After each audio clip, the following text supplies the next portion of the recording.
Paan Mithai, and I prefer to grease the wax paper as well. Funny, right? I mean, wax paper I'm using just to prevent a lot of mess here on my rolling board, but then I always like to grease my wax paper as well, and then just press it and roll it. Not too thin, not too thick.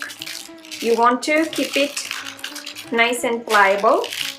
It should not break when you prepare the pan. And since we have added milk powder and condensed milk, those two ingredients helps to make the shapes you want. Divide this rolled dough into 4 portions like so. Then using the spatula, just remove the one part at a time. This is really sticky mixture, but this is how we want because we want to make the shape out of it. So now take the little amount of stuffing and place on here and shape into kind of a form here, like narrow and then going towards here little wide, something like this. And then you can stuff a little bit more if you want, or less, however you like, and then just go ahead and shape. So just bring 2 ends together and then press everything and form into cone shape like this, and then just gently roll between 2 of your palm to make it nice and smooth. As you can see, because we have a sticky mixture, it helps us to prepare the pan really well, very quickly. So here I have the Paan Mithai ready, and I'm going to prepare the remaining Paan Mithai the very same way. If desired, you can just open up this a little bit more to show off your stuffing, or you can just simply go ahead and add a little bit more once you form that cone, something like that. All right, so I'm going to keep making the remaining Paan Mithai. Doesn't it look amazing? Look at it. And we're going to decorate it even more, and they will look just absolutely beautiful. My mother-in-law is helping me here because I'm making big batch of mithai. Alright, so I'm going to show you one more. Just take a little amount of coconut oil and take about little smaller than tennis size of a ball, flatten it and grease wax paper a little bit. And now I'm using 2 wax papers and just simply roll it as thin as possible, but not too thin. And then I'm using this, it's helping to perform the task faster. So just divide in 4 quarters and then just lift with this dough scraper, and then just go ahead and stuff. And when you fold, be sure to fold in like kind of a going towards this direction and going down kind of a little bit like this, so that the stuffing is visible. And then just go ahead and seal all the seams, and here is how this looks like. And then with your gentle hand, just to give it a roll to make it smooth. So here is the last one, and I prepared a few other shapes like this, like a boat kind.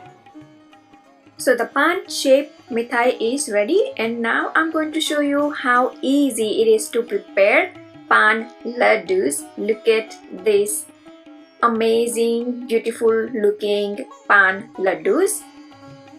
Prepare the balls out of the masala pan mixture, the stuffing mixture basically that we prepared. Alright, so here I'm done making all the balls. Look at how beautiful they look. Looks like just pan. For the decoration, you can use cupcake liners like this. I usually find these around Easter, and I just make collection of decorative cupcake liners like this, and I can just use later, not just for Easter but for many of my Indian recipes mostly. And these are the regular cupcake liners, just a white one. So if you can't find any like these fancy ones, you can go ahead and use the regular cupcake liners. And I have everything ready now.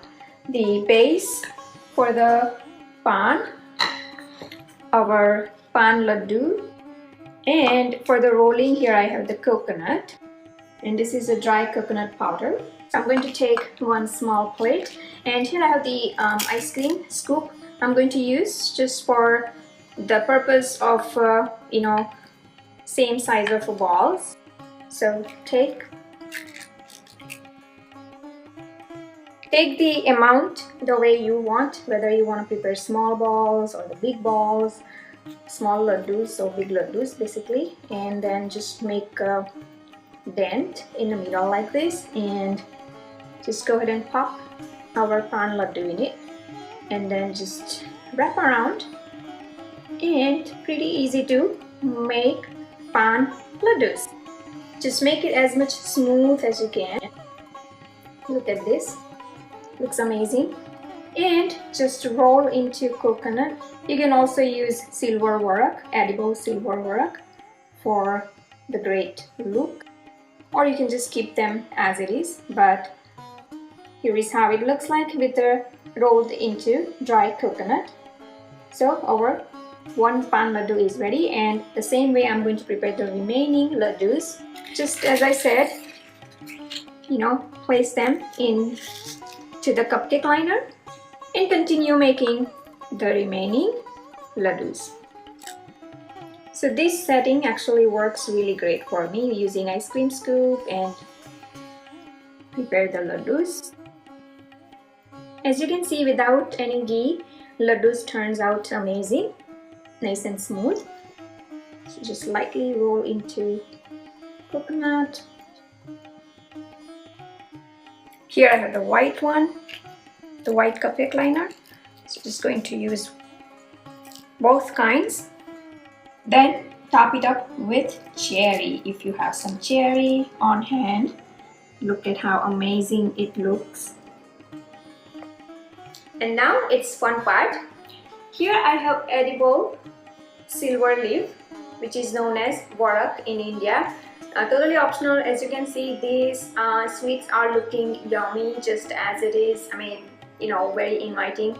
But since I'm preparing this for the community event, I thought that I would like to use silver leaf. I got this from Amazon, and it says pure silver leaf, and by the way, it came from Florida, so I'm like, okay, it's good. So let's decorate now all these beauties with more beautiful layer. And I do not use too much of silver leaf, just like in a random places like